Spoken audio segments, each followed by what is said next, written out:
এবার আমরা ইংরেজি কনভারসেশনের জন্য ডেকে নিচ্ছি কুরবান শেখ ও আবুল হাসানকে।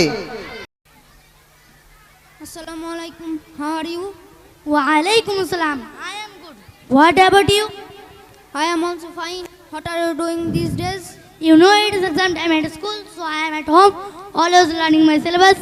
It is good, but I am not saying you at Moscow from couple of days. I told you that I was busy in learning my syllabus.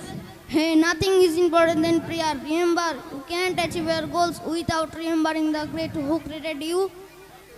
It's none of your business. Who are you to teach me? As a Muslim, it's my duty to teach you about right path. Remember, where life is not busy as Muhammad sallallahu alaihi wasallam, but he never missed a single prayer. He taught us that is more in than praying Allah. I am sorry, brother. I talked to you rudely. It's okay.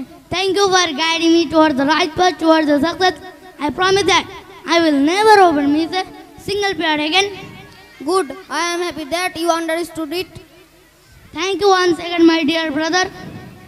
It's okay. Look, it's a prayer time. Will you go with me for the prayers? Yes. Let's go. We do not have time to host. মাশাআল্লাহ, তারা খুব সুন্দরভাবে একটা নামাজ নিয়ে conversation করলো যে নামাজ আমাদের প্রতিদিনের জীবনের সঙ্গী, নামাজ না পড়লে হবে না।